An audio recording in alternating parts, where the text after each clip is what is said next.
it isn't too great a stretch for me to say that if everything that we needed for the physical journey was handled for us in the moment of our spark of moving from non-being to being, if everything that we needed in that tiny little infinitesimally small spark of life, you could put 1 billion of them on the head of a pin, that's how small it was, that everything you needed, there was a future pull in there, and everything you needed for this physical journey was handled there for you. And look around you, it was. Your height, your weight, your eye color, virtually everything about you as a physical being was handled for you. There was nothing for you to do. It's not that great a stretch for me to say that if everything that you needed for the physical journey was handled, that everything you needed for the rest of the journey was handled in there as well. If you just keep your hands off of it, if you just let it be, the Beatles had it right. Let it be. Let it be. Let it be. So in the process of looking at this great teaching that I have been involved in for the past 6 months or so, it's called Know Thyself. And this is something that I have been reading, studying, looking at in an attempt to understand the highest place within myself. And I want to share a little bit about this with you here this evening.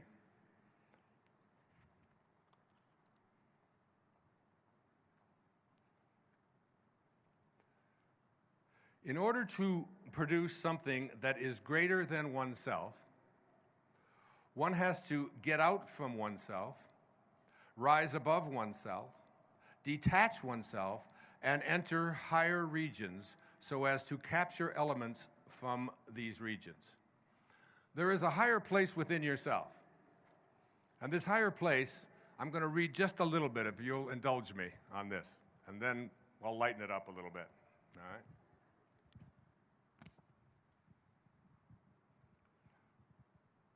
Now, some of this is going to sound a little weird, but that's okay. I just like to point it out so that you don't think I don't know that when it gets a little weird, that I don't really realize that it is.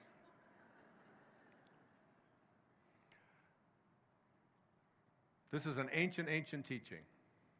Our higher self,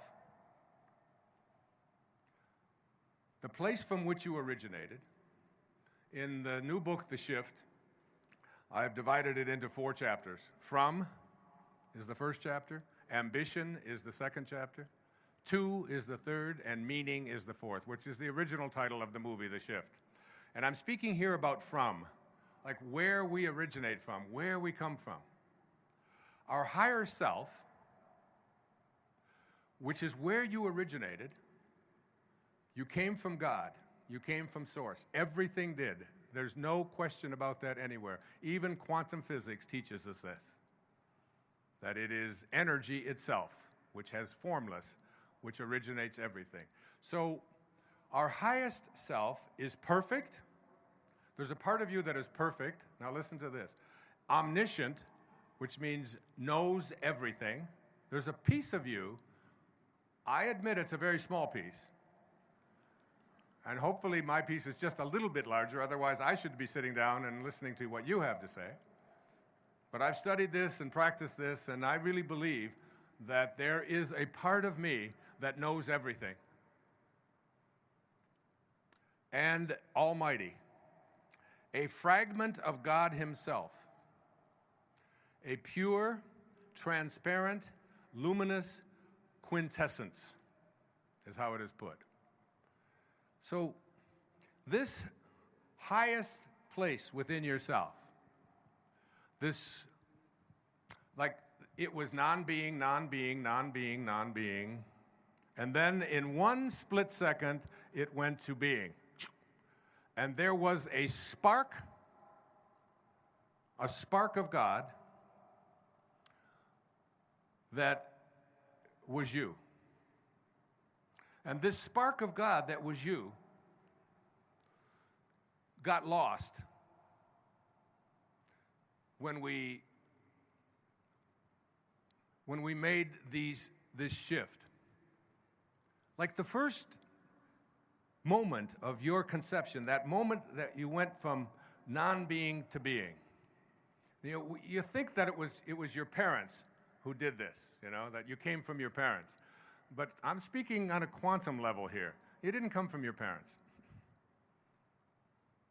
If you took the tiny little spark that began you and tried to find its origination point and reduced it down to its smallest, tiniest fragment and ultimately put it into what we call a particle accelerator and revved it up as fast as you can rev it up and collided it and try to find out what was the basis, what is the spark that began you, what did it look like? You open up that particle accelerator, you look inside, and there's nothing there. You came from energy. And then you were in your parents' womb, your mother's womb, for this 9 months. And in those 9 months of being inside of your mother's womb, everything that you needed for the physical journey and for the entire journey was taken care of. It was all handled for you. There was nothing for you to do. In the Tao, it says, you're doing nothing. You're just being done. Have you ever had that awareness? You ever look in the mirror and realize that this has nothing to do with anything that you're doing? You're just being done. Things start happening. I go to shave now, and I have to do my ears. For what? I don't need hair there. I need it. This is where I need it, all right? But it's... And there's a part of you that just recognizes. I mean, you can lift them, and you can shape them, and you can put new things, but you're not fooling anybody, you know? They're just what they are. So in the first 9 months of your life, everything was handled for you. It says the Tao does nothing. The Tao, what is the Tao? God, the source. It does nothing, but it leaves nothing undone. Do less, achieve more. Stop interfering. This is all out of the Tao. Live from that place within yourself.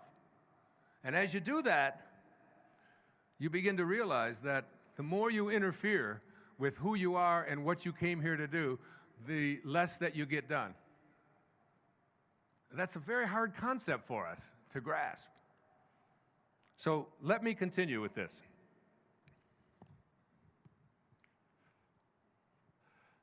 So our higher self is perfect, it's omniscient, it's almighty, it's a fragment of God himself, a pure, transparent, luminous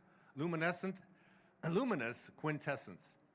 Now he says, yes, but if this is so, how is it that this self allows us to make mistakes?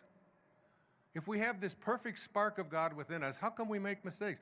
It is this that is so difficult to understand. How can there be a being within us who sees and knows everything and is all-powerful, and yet who is totally unmoved, who never feels or expresses any pain whatever we do?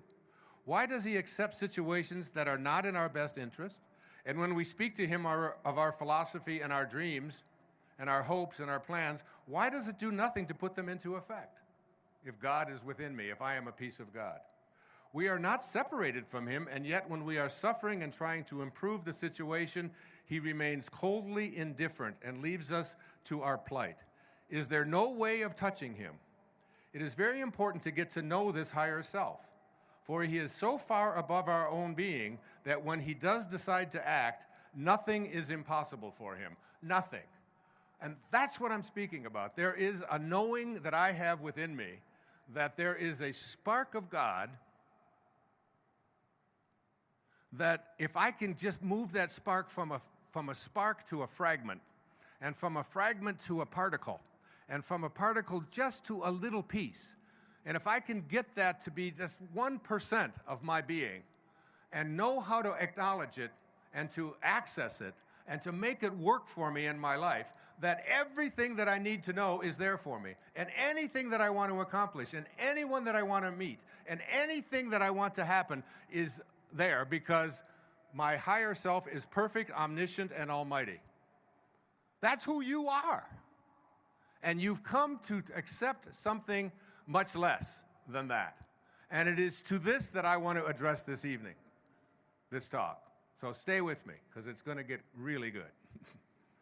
Now, so as we have said, he says, everything is possible to our higher self. The only problem is in getting him to act. and we don't know how to make him do what we want. It is a problem that can reach tragic proportions in our lives. How can we spark the goodwill of this being who is so far above us and whom we represent so inadequately here on earth? It only begins to notice us, he says, this higher self of yours. I'm talking to God here. You're all God. You're what you came from. The initiates teach that it only begins to notice us, this higher part of us, that can make anything happen and give us his attention is when we finally decide that we want to get to know it. So that's the first step. Making a decision to get to know this higher place within yourself and to overcome those things that I spoke about a little while ago that are what you believe is true about yourself. I was on the phone today with a dear friend, talking to her for a long time, and she was telling me all the reasons why people can't get themselves into maximum shape, why they are overweight, why they are tired. And she kept going on and on and on with all of this stuff. And the more she would say these things to me, the more I was jumping through the phone, trying to explain to her that I am not going to go in front of several thousand people tonight and talk to them about how to argue for your limitations and to argue for why you can't do what you do. I said, you're talking to somebody who in 29 years, for 29 years of my life, I ran 8 miles every day and missed one day in 29 years. It didn't make any difference how tired I was. It didn't make any difference where I was, if I was on an airplane, if I had 104 fever. It didn't make any difference because I have within me an internal kind of a knowing that if I want to stay in the maximum shape for myself, and Jorge Cruz taught me that, I had to remind myself with his wonderful book, The Belly Fat Cure. Just get rid of the sugar and get off of your ass and do something.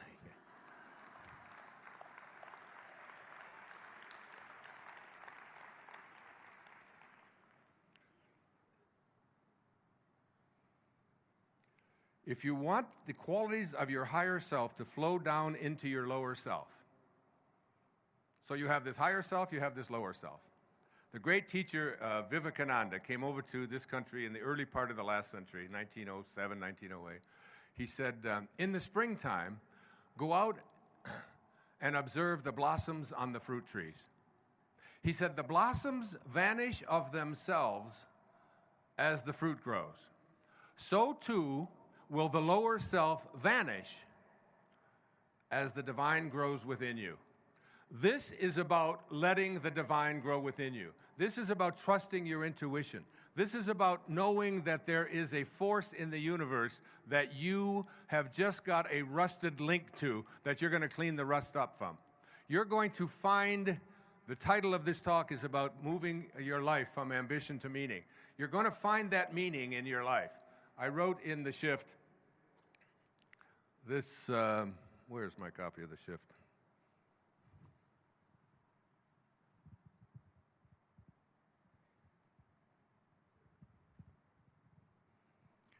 This was by Joel Goldsmith.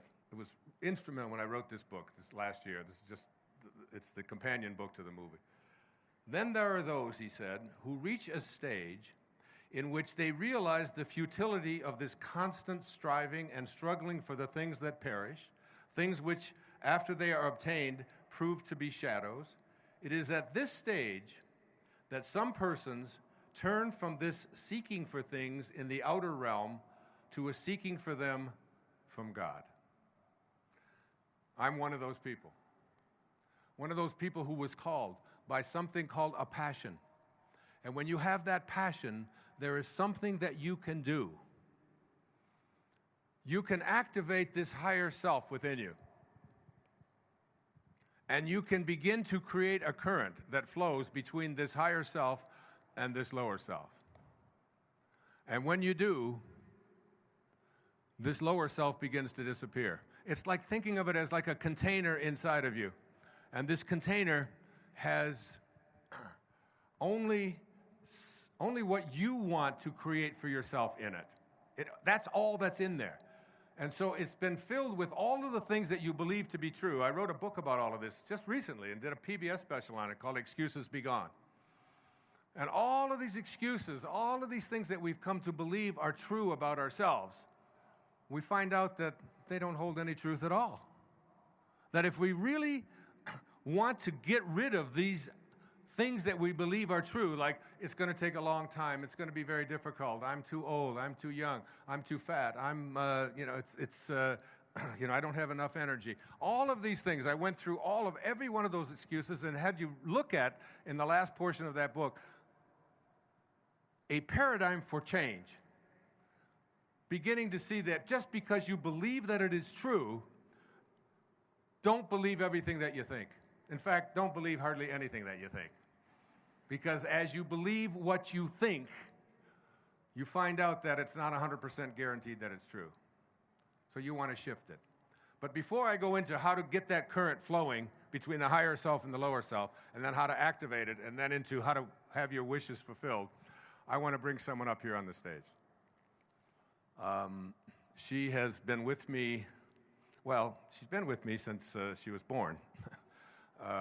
She's now 28 years old, almost, and is getting married, can you believe it, in January. And her name is Sky. She is one of the angels in my life. She's been singing. She has her own CD, which I want to show, called You Inspire Me. She sang on many of my PBS specials, in fact, on virtually all of them. And I asked her to come here tonight and just sing a couple of songs to break it up and bring some beauty up here on the stage. So ladies and gentlemen, I'd like to introduce to you my beautiful daughter singing from her CD, You Inspire Me, Sky Dyer.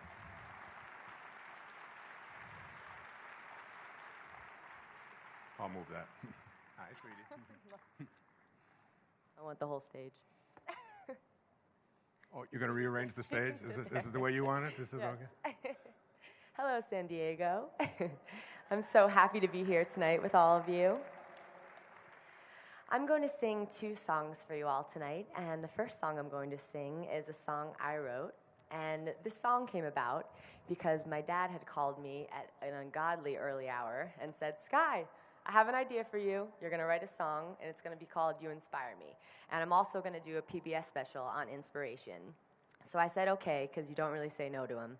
He is the master. So, all right, never mind that. So the next day, I sat at the piano, and it came pretty easy. And I think that's because we can be inspired by so many things, and I'm surrounded by inspiration. I am taught by my dad and my mom. But here's the song, and I hope you like it. If you want the qualities of your higher self, remember, I'm speaking here now about God, the God within you, the almighty, omniscient person that you are, the energy that is your birthright, but you have lost sight of because of your coming to believe things to be true, which only take you to places called ordinary. If you want the qualities of your higher self to flow down into your lower self, you're going to have to bring your imagination into play. Now, I'll be speaking in the last part of tonight's talk about the power of the imagination. It's the greatest gift you've ever been given. And everything that exists in the physical world once started in someone's imagination, including you.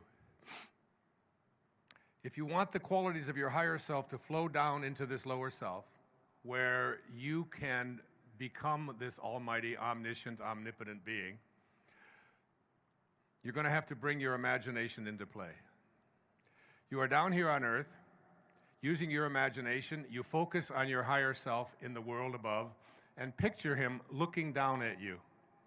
In other words, from that higher level, you look down and see yourself and the imperfect conditions in which you live.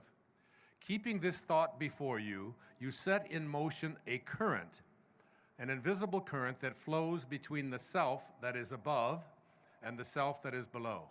In this way, you are restoring the vital link between you. For from down here, you are thinking that you are up there, and up there, you are conscious that you are down here, thinking of yourself up above. It's very difficult to explain this clearly, as you can see.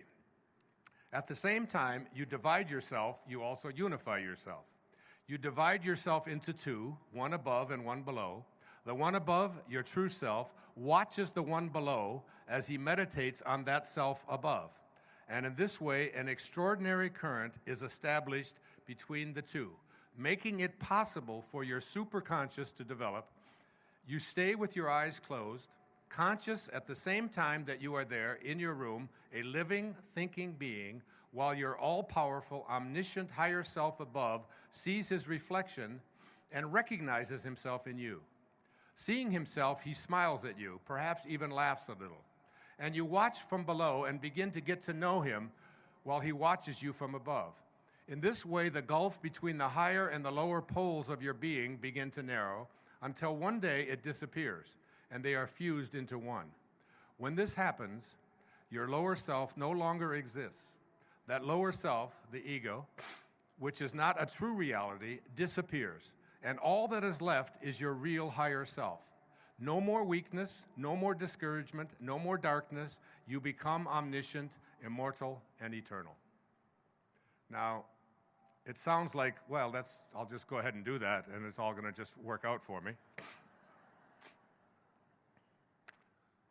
But what I'm really saying here is that it's an exercise that if you begin to practice it for about 30 minutes a day in your meditation and begin to picture this higher part of you, your origination place, the spark of God that is you, where you came from. Not just because I'm speaking from a spiritual perspective, but whoever the quantum physicists are that are watching and listening tonight, whoever they are as well, they all know that it is an invisible field of energy from which all things originate, to which all things return. That is your essence. It is your true self. And if you can just get that higher self to become 1 or 2 or 3% of who you are, you can begin to access through your intuition the kinds of things that your false self doesn't allow. Muktananda called the ego the false self because in those first 9 months of your existence, from that spark of God that you were, when everything that you needed for this physical journey was handled in there in this miraculous way that is just too profound and too mysterious for us even to begin to fathom, isn't it? On my birthday, on May the 10th this week, I was invited to a very special showing of a movie that I'm in, and I didn't even know I was in it. The movie is called Toy Story 3, which will be out on June the 18th. And the movie that precedes the Toy Story 3 is a 4-minute movie called Day and Night. And I am one of the characters in Day and Night. I gave a lecture in 1977 called How to Be a No-Limit Person. And they took a piece of that out.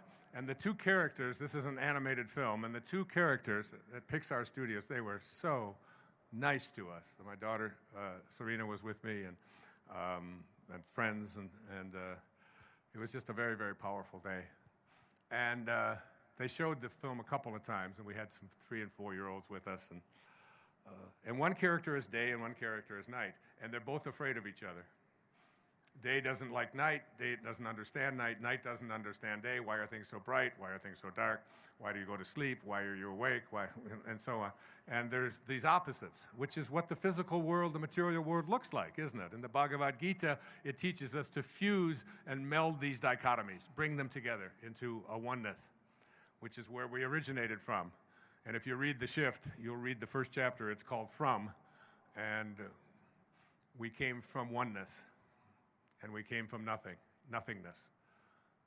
Learning nothingness and oneness while we're here in two-ness is very difficult to even talk about, let alone explain. But the two characters come together, and they're fighting each other throughout the whole thing, and they don't understand each other. And then this voice at the end of the film from a radio tower, which is my voice, says something to the effect that everyone just wants to, has a great fear of the unknown. They only want to do what they're familiar with, which is what I've been speaking about here tonight. You know, that we believe things to be true about ourselves, and we just stay here. And we don't know that the only way we can get here is through this higher part of ourselves, through the God that we are. And there's no blasphemy in this. This is not a religious talk. It's this is just a scientific and spiritual truth.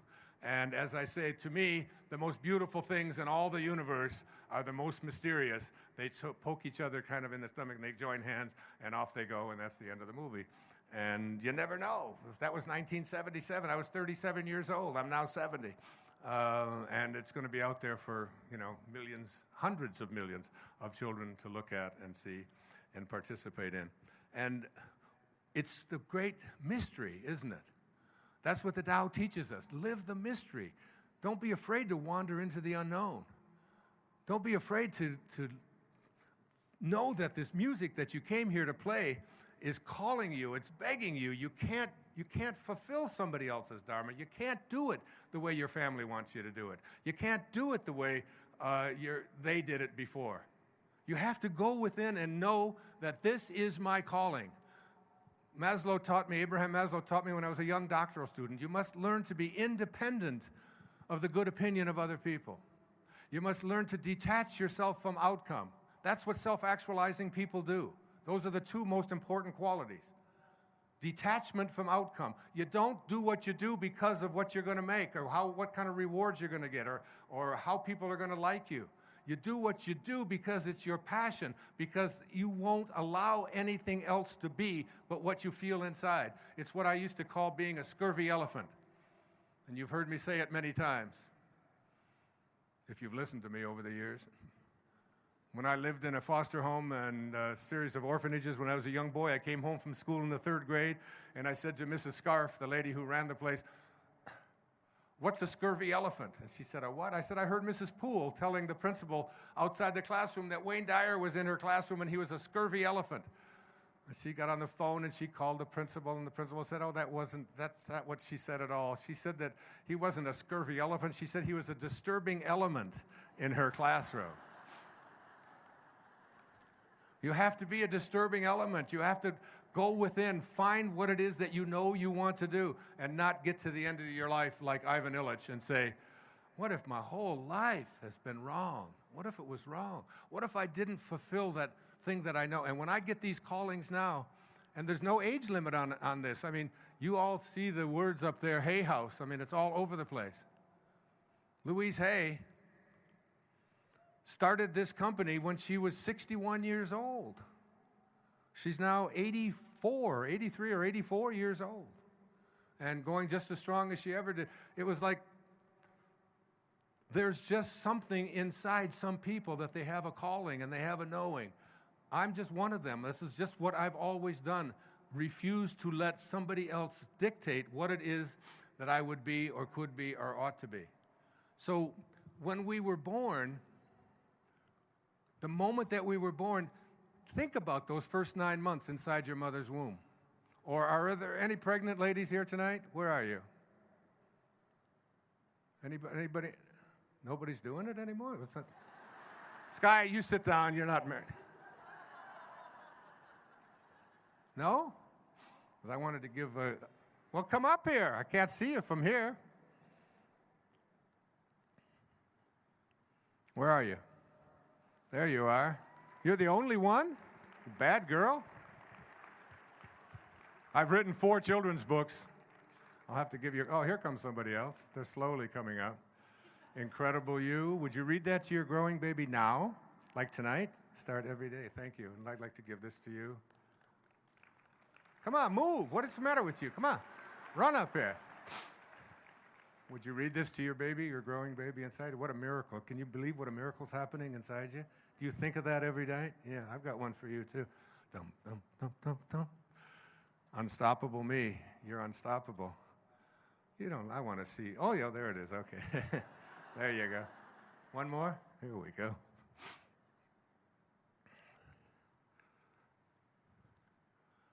Start reading tonight, okay? Yeah, because that growing little perfect being, that great mystery. Thank you. God bless you, sweetheart. Congratulations. Those perfect little beings, this great mystery. There's nothing, moms to be. There's nothing for you to do. what are you going to do? Get in there and say, I'd like the eyes to be this color. I'd like to change this around. I don't think that there's nothing for you to do. Somehow, the divine organizing intelligence, the God of which you are a piece, a spark, a fragment, had a knowing about everything and how it ought to be. And there was nothing for you to worry about. There was nothing for you to do. In the recovery movement, we call this letting go and letting God, don't we? Letting go and letting God. I know, I'm standing up here before you, and in a few months I'll celebrate my 23rd year of not having any alcohol go through this body.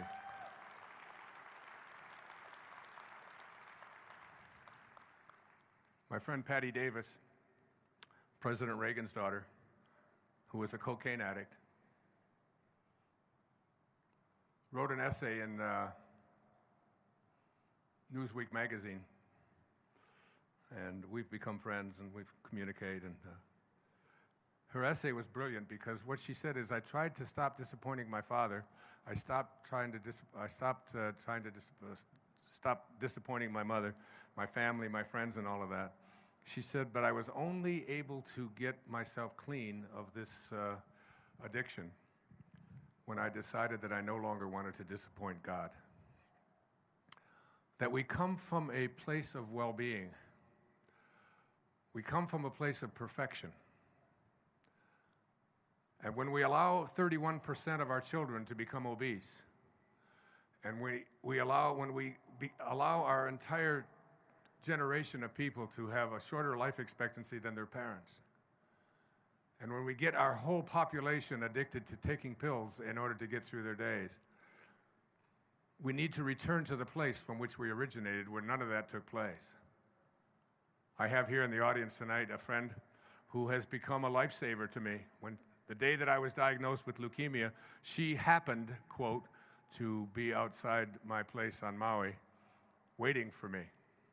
Just wanted to meet me, and because she had been doing an awful lot of work on helping to transform people's health and habits. Her name is Pam McDonald. She's sitting right over there. And Pam has written a book that'll be out with Hay House coming up in October called The Perfect Gene Diet. And what she has done is gone within and looked at the genetic codes within each and every one of us and designed, what she did is design for me a diet and a program that was consistent with who I am genetically in my blood. And it's totally, completely transformed my life. She has a practice up in Danville. She's one of the most beautiful human beings that I've ever been around. Her name is Pam McDonald, and you look for her book in October, The Perfect Gene Diet. It's going to transform some of those things that I talked about before. Thanks for being here, Pam. God bless you. Love you. So this non-doing status that we were in, we come in, we're born into this world, and we take on something called ambition. And ambition is the time in our adult life, or in our child's life, when we develop this, what Muktananda called the false self. And most of us live our lives on the basis of this false self.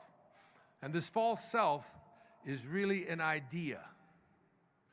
It's an idea that's called the ego. You can't find it because it's virtually the cause of all of our problems. I mean, I have a quote at the chapter on ambition. From Ramana Maharshi. He said, all unhappiness is due to the ego. With it comes all your troubles. If you would deny the ego and scorch it by ignoring it, you would be free. You would be free.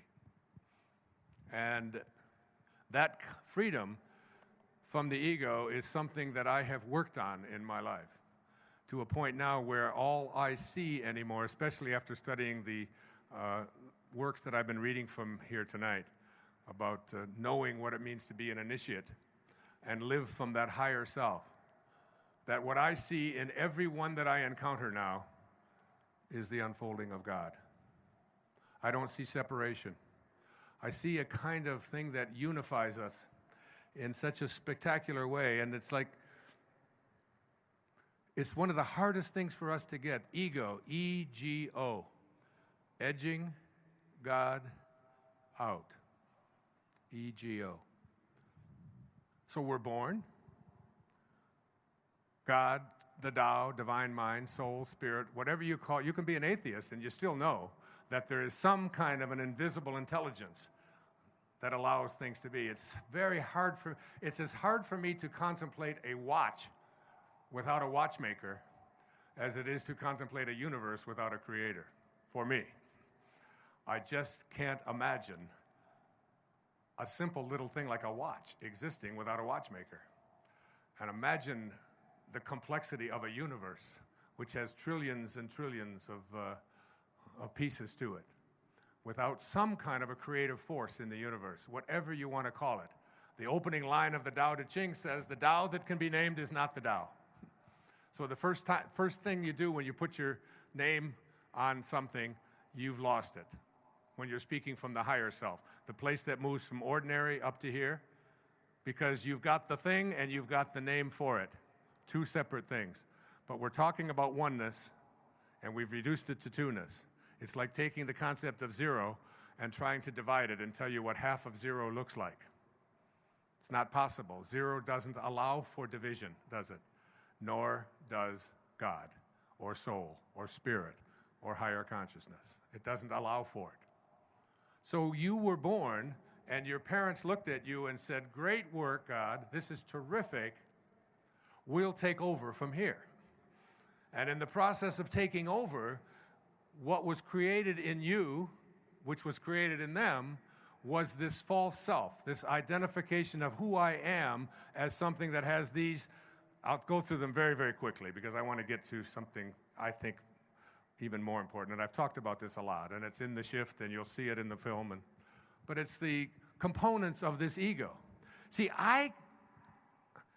it isn't too great a stretch for me to say that if everything that we needed for the physical journey was handled for us in the moment of our spark of moving from non-being to being, if everything that we needed in that tiny little infinitesimally small spark of life, you could put 1 billion of them on the head of a pin, that's how small it was, that everything you needed, there was a future pull in there, and everything you needed for this physical journey was handled there for you. And look around you, it was. Your height, your weight, your eye color, virtually everything about you as a physical being was handled for you. There was nothing for you to do. It's not that great a stretch for me to say that if everything that you needed for the physical journey was handled, that everything you needed for the rest of the journey was handled in there as well. If you just keep your hands off of it, if you just let it be, the Beatles had it right. Let it be. Let it be. Let it be. Let it be. There will come an answer. Let it be. When I find myself in times of trouble, Mother Mary says to me, whisper words of wisdom, let it be, let it be, let it be. Just let it be. Just let it be. But we don't. We practice non-interference. I talked about it on the PBS special. For that, I have a friend, her name is Carrie. She has 2 little girls, and she brought them over for me to babysit. And my grandson, Carter, was there. So it was my grandson, Carter, 4 years old, Kamiley, maybe 5 years old, Kylie, 7 years old. And she was going off to shop. And she said, could you watch the 3 children? They're going to be at the pool. I said, I think I can handle that. She said, but I'm going to be gone for a couple of hours, and these are all the things that you'll need to watch. I said, I don't need anything. I'm fine. Yes, but they're going to fight and they're going to argue. And I said, no, you don't have to worry about that. I'm a Taoist master. I can handle this. So she left, and she said, are you sure? Because, I can take one of them with me, and I can. I said, no, I can handle it. I had 8 kids. I can handle this. It's fine. So within 3 minutes of her being gone, Kamiley comes running over to me, calls me Uncle Wayne. Uncle Wayne, Uncle Wayne, Carter, he splashed me. I put my hand up. I said, I'm a Taoist master. I have absolutely no interest in what you're telling me. Splashing is a part of what happens when you're around the water. It's going to happen probably some more. But, you know, but. 5 minutes later, my grandson comes up. He calls me Bampa, Grandpa, Bampa. Bampa, Bampa, Bampa. Miley, she threw water at me. She just said, I said, Carter, try to imagine how little I care. I have absolutely no interest in this whatsoever. But Bampa. It took about 10 minutes, and then Kylie was going to come over, and she came running up to me, and she looked at me, and she said, he doesn't care. And for the next 2 hours, I had no problem. Non-interference, letting go, letting God, allowing. And somehow I know that the part of the journey towards enlightenment, it's really about, honestly, it's about letting go. It's about doing less and accomplishing more. It's about not struggling. It's about, you know, in the Tao, Lao Tzu speaks about water all the time. You know, live like water. It's the softest substance in the world, and yet it's the strongest. It stays low. Practice radical humility. It goes from the high places all the way down to the low. Why is the ocean the strongest force on the universe, on our planet rather? Because it stays low. It lets the streams and rivers fight and work, but they all end up down here. Stay that way. Find God in nature. All of these kinds of things I learned and practiced. But the ego teaches us that who we are is not this divine being, that if we let it go and just guided but stepped aside and allowed. And when Sky was singing those songs and said, thank you when it came my time to go. Thank you for the freedom when it came my time to go. Who am I to tell my own children that they should do what I want them to do when I never did any of that my entire life? And when she wanted to drop out of school and out of college at the University of Miami and pursue singing and go out, she said, Dad, I just can't listen to one more lecture on music theater. I want to sing. I want to write my own music. But she thought she was disappointing me. If you knew how much the tuition was there, you could know there was no being upset about that at all. No, I'm kidding. The idea that I should be imposing or telling her what to do. When Serena went and applied for law school and got in within a month or so, took the LSAT, got a high score, went over, got herself accepted to law school. And she was there for about 3 weeks. And she said, this is just something that I do not want to be doing. And she had a knowing, because I always knew that you not only have to experience what you don't want, you have to experience what you do want and what you don't want. You have to experience those things. I spent 4 years in the military knowing that this is not what I wanted to be, someone who took orders and dressed just like everybody else. There are other people who do these things, but not for me. And I understood that with her, and she sent me a text message, and I let it sit there for about 6 or 7 hours, and she was so worried that I was going to be disappointed because I remember helping her write her her essay to get in. I said, you're not going to write the kind of essay that everybody else writes they want to get into law school. We're going to write an essay that's going to knock their socks off, you know? And she got accepted. And she left, and I said, you leave with my blessing. You do what you know that you have to do. And the same with Tracy when she decided to leave, and so on. It's like practicing a kind of respect for a person's higher self, that this little being, Khalil Gibran put it this way, he said, your children are not your children. They are the products of life's longing for itself. They come through you, but not for you. They come through you. So the ego says who you are, and you were taught this, every one of you in this room, including myself, we were taught this. Who you are is what you accumulate. So accumulate more. Get as much stuff as you can. The problem with what you accumulate is if that's how you identify who you are, then when you no longer have what you've accumulated, who you are has gone out the window as well. And in a recession, when people find themselves not having the stuff that they had before, they find themselves depressed, needing to take drugs, anxious, suicidal, because they have a false belief. The ego is a false self. You are not what you have. The ego also says not only are what you have, but you are what you do. So you have to accomplish a lot. So you go off to school and you set goals and you get good grades. None of my children ever saw me ask them for the report cards their whole life. It just wasn't a big deal to me. You're going to school. These are your grades. This is your life. I'm here to support you, guide you. But you don't have to get good grades because of me. My daughter Summers called me the other day. She said, I'm going to make you so proud next May because I'm going to graduate from college, and you never thought I would. I said, honey, that won't make me proud at all. I'm not interested in that whatsoever. If you want to graduate from college, it's your choice. I'll be there, and I love you. But things that make me proud are who you are, the being that you are. You don't have to satisfy me or fulfill me in any way. It's a hard lesson, but it's also one of, I have 8 children, and I'm close to every one of them. Love every one of them, and they love me. I feel it and know it in my bones every day. And it's because one of the reasons is that I do not live and fulfill my destiny and my dharma through them any more than I expect them to do it through me. I just don't go that way. You are not what you have, and you are not what you do. The problem with what you do, the Tao says, do nothing and get everything done. Let go. Allow. The ego says, I have to do more. And there's a real irony in this. It's very hard to explain this to people, but you can get more done by doing less.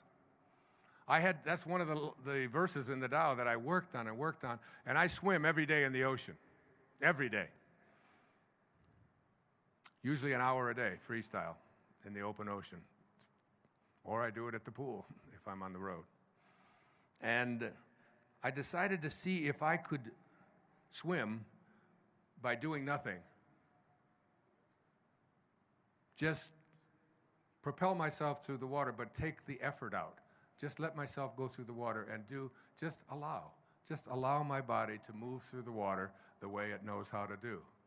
And I stopped working at it and stopped trying. I swam better, faster, less stress. It's one of those amazing things. I mean, I watch the really great athletes. I watch Michael Jordan. And I don't think he's out there doing what he does because he's trying so hard. It's like, and people will say to me, well, when you write or when you speak, you make it look so easy. It's because I repeat, before I get introduced for a talk like this, I repeat a line from A Course in Miracles.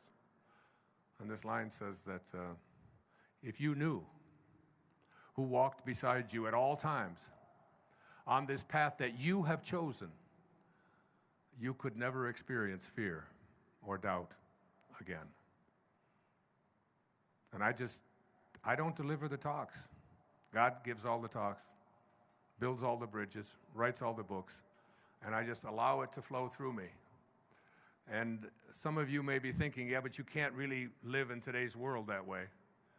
But I came out of an orphanage and have been able to amass a nice life's work, touching the lives of millions of people and having lots and lots of all the things that people want to come into their life show up, to a place now where I don't even connect myself to it, I just let it go. The ego says not only are what you have and what you do, but you're also what other people think of you. So these are the 3 main components that you learned about your false self. You are what you have, so you accumulate more. You are what you do, get a lot of achievements, and you are what other people think of you. Be concerned about your reputation. The Tao says you are not what you have less. Give away all that you have. One of the things I learned at the Tao, I just gave everything away I had, and now it's all back again. And now I have to go through my closets all the time and give clothes away to people who don't have clothes, and give books away, and so on. It's this freeing notion that we came from nothing, and we return to nothing. So let nothingness, silence, the void, let it become the guiding principle in your life.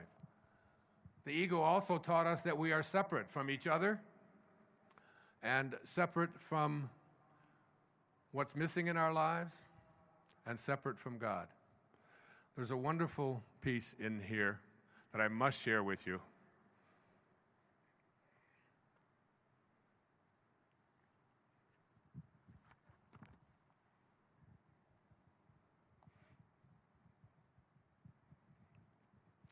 It says, if this trend towards separation continues, the situation will become so terrible that men will end by exterminating each other. Instead of finding any joy or pleasure in being together, they will be overcome by such a sense of hostility at the sight of other human beings that they will massacre each other, just like that, for no reason. Can you imagine? This is why we are learning more and more how to love, help, and understand others so as to come closer and closer to the state of unity. But the hardest thing in the world today is to try to convince human beings of this. They simply cannot get it into their heads. You can get them to understand electronics, pure mathematics, but they cannot not understand this question of unity. They cannot see the point of it. Initiates, on the other hand, seek nothing but this, the path that leads back to the perfect unity. Inwardly, we are one. In our spirit, we are all one, but this oneness has not yet been achieved on the physical plane. It is this that remains to be achieved. We just don't get it. We just don't get that there is a oneness. The Native Americans had it right. They said, no tree has branches so foolish as to fight among themselves. That we all originated in the same place. We return to the same place.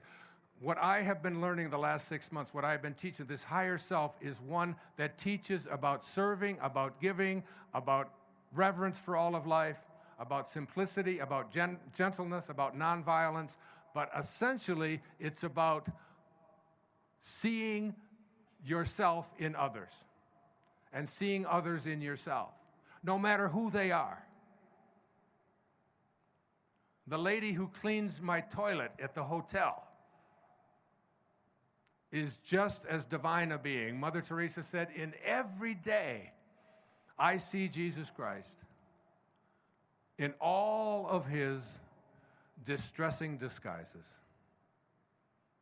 That's the higher self at work. As you begin to move to this place of serving, giving, offering, rather than the inner mantra of what's in it for me, how much can I get? As you begin to make that shift, and we have to make this shift, because now we're producing generations of kids who are going to live not as long as we do. Do we want that for our kids? Do we want to give them a food supply that is contaminated? Do we want them to be addicted to taking pills for everything that they do in their life? Do we want a third of our children to be so inactive that they're obese? A third of them? We have to shift that consciousness, and it has to take place within each and every one of us. So the shift away from ego is to the place of meaning, where you ultimately get yourself, you know, the Course in Miracles says that you live in an insane world, and the breadth of that insanity you can't even begin to comprehend. The only way that you can counteract it is by moving to that higher place within yourself, getting that current running between the highest place within you and the lowest place. You are not what you have. You are not what you do. You are not what others think of you. You are not separate from anyone. You are not separate from what's missing in your life. There is no place that this Tao is not, that God is not. If there's no place that it is not, then it's in you. And if there's no place that it's not, it is also in everything that you perceive to be missing from your life. It's also in that. All you have to do is realign yourself in such a way that you do what Einstein said. He said, when they asked him about quantum physics, he said, it's of no interest to me whatsoever. It's just all details. He said, the only thing I want to do is to learn to think like God thinks. How does the source of all things, how does it think? It is only giving. It doesn't ask anything in return. Listen to the great Hafiz, the great Persian poet. Even after all this time, the sun never says to the earth, you owe me. Just think what a love like that can do. It lights up the whole world. That kind of a love. That kind of a shift to the highest place within you You are God. You are God. That's not blasphemous. The God that most people in Western culture and Eastern culture represent is a God of the ego. It's just like the ego. It wants more. It demands revenge. It plays favorites. It wants to have opulence around it. That's a God of the ego. The God I'm speaking about, the source that I'm speaking about, is one that doesn't play favorites. It's in everything and everyone. And if there's a story told of an avatar, a little boy who lived back in the 13th century. And everybody in the village in Nepal knew that wherever he went, he was like God walking. He would be seen in two places in the village at the same time. He would be of such a countenance that his presence would heal people. They would just be healed just by being in his presence. Christ consciousness, city consciousness. And the elders in the tribe got together and they said, I'll give you an orange if you can tell us where God is. And the little boy responded, I will manifest 2 oranges if you can tell me where God isn't. That there's no place that it is not. This source of all is everywhere. There's no place that it is not. And if you know that, then you're already connected to everything that you perceive to be missing from your life. You let go and return to that place of your origination. And in that place of your origination, you allowed it to take care of you rather than you interfering and taking care of it. And in the little book, The Shift, I speak about, in the opening chapter, about this idea. I call it your fromness, where you came from. There was nothing for you to do, and everything was taken care of. Seems like such a contradiction. Well, I've also invited somebody else here tonight that I want to introduce you to and share a little bit about with you. And you're going to be just astounded by this. If you saw my public television special, you saw him on my PBS special. He has written since then a book. His name is Dan Caro. And Dan, in his second year on St. Patrick's Day in 1982, when he was 2 years of age, he was playing in a garage. His mother was outside the garage, and there was a can of gasoline in the garage floor, and a spark from the water heater went off and ignited it, and the whole place went up in flame, including Dan. And he was burned beyond recognition and told that he could never live and would never survive. He's had 80-some surgeries. He has no hands. I've seen him in a bathing suit. He has almost no feet. His entire body has been grafted from just a few of the places that weren't burned. And he has lived his life having to face obstacles that most people would never even dream of. When I met him, I found out that he was a musician. Not just a musician, but a world-class musician. He went to university down in Louisiana, was a part of their band, is now his own practicing musician. And I asked him to please write this book, to which I wrote the foreword. It's called The Gift of Fire. And I titled this book for him when he asked me what I thought the title should be, because he speaks of what happened to him and what he had to go through, not only as a struggle for him, but as a gift. So this is one of the great reads. If you buy anything else this weekend, get a copy of The Gift of Fire, especially if you think you got troubles. It's just so beautifully written. I love it. I love this man, and he's going to talk to you for a few moments, and he's even going to play the drums for you without any hands. Ladies and gentlemen, my friend, my buddy, Danny Caro. Here he is. Hey, Danny. Go for it. Take it away. Thank you. Thank you so much. I appreciate it. Thank you. Thank you. Thank you. Well, first of all, it's an honor to share with you tonight. I'm so inspired lately with the release of the book. I'm on fire. I feel like literally I'm on fire, you know. The Gift of Fire, it's appropriately named, I think. Thank you so much for that too, Wayne. And thank you once again for writing that forward. That was so beautiful. But throughout my life, I've had lots of opportunities to make excuses about why I can't succeed. And a lot of people told me that, you know, nobody would think less of you if you didn't push so hard, if you didn't fight so hard to fit in or to excel in whatever. And I said, you know what, I didn't really push. I never really did anything. All I wanted to do was just be an equal, to be seen as equal to everyone else. I never thought about excelling, you know, beyond the normal ability level of anybody. I just wanted to fit in and be an equal. No matter what it took, that was my thing.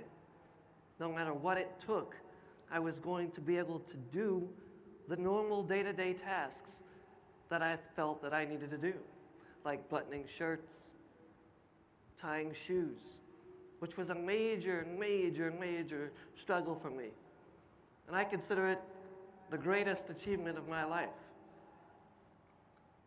Now, when I was burned, I lost my fingers, lots of my hand, toes, as Wayne said, lost my hair. But I wanted to be able to tie my shoes because my peers were tying their shoes. Now, I have a reconstructed thumb that I could barely use. I had no dexterity. I couldn't grip the shoelaces. On my right hand, they tried to do the same thing on as the left, but it didn't really take too well. I have practically no grip on this hand. It was very difficult to grab the laces. And I struggled with this for what seemed like an eternity. 7 years.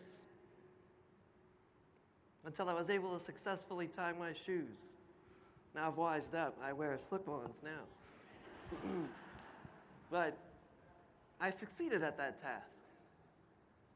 And I wasn't going to allow the daily failure deter me from succeeding. And when I look back at that, when I was in it, seems like it was an eternity. But now, the blink of an eye. But that 7-year struggle has built something up inside of me. I feel this ability to achieve anything. So shortly after that victory, I started playing drums. And I come from a very, very musical city, New Orleans. But how does a guy with no hands grip drumsticks? Well, in my mind, if I just tied my shoes, I could do anything, and I'm going to do it. So I said, whatever it takes. And I sat down with my dad, and I got a drum instructor, and we put our heads together, and we created a method for me, which I'll show you in a little bit. But I have to admit, Wayne, I've been making an excuse for a lot of my life. Even though I was able to tie my shoes and play drums, I had one thing that I wanted to do more than pretty much anything. And I said that I was probably not going to be able to do it because I couldn't grip ski poles. But people thought I was crazy, told my family and friends, I'm going to go ski. I've got no toes, a very oddly shaped foot that creates a lot of issues with the boots. But I said, whatever it takes. I've always loved the Olympics and wanted to be a downhill skier. So I decided to move to Steamboat Springs, Colorado to pursue a dream that I had. And people thought I was crazy. But you know what? One season later, at 30 years old, I'm an all-mountain skier. And I compete in racing tournaments.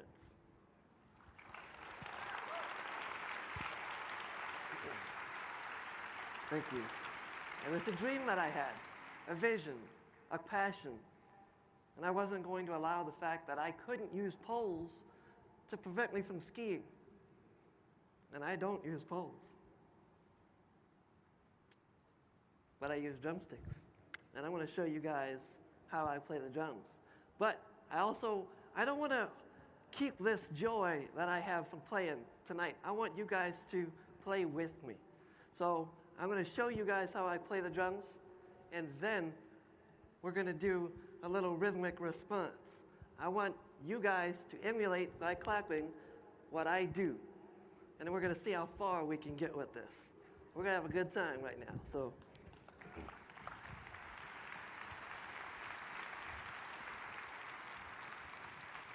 Well, first, how does a guy with no hands hold a drumstick? On my left hand, I have that reconstructed thumb. On my right hand, I use a tennis wristband with rubber bands wrapped around it. This is my hand. I slip it over my wrist, put the drumstick inside, and I've got full control. It took 1 month to develop this technique, and I've had a lot of fun with it. So we're going to get to going. I'm going to do some rhythms, and you guys try to keep up. Ready?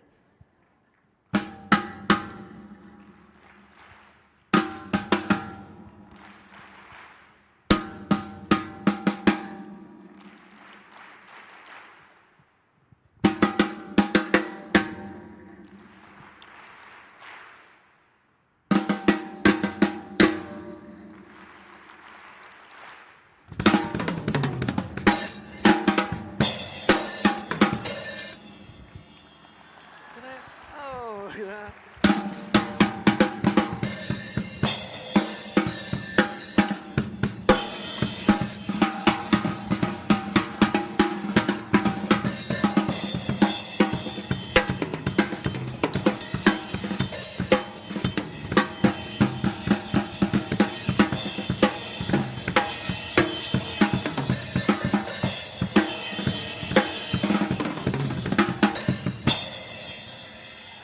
All right. Thank you, Danny. Dan Caro, ladies and gentlemen. Dan Caro. Appreciate it. Thank you. Thank you. Thank you. Thank you, Dan. Thank you. Thank you, my friend. I love you. See ya. Love you.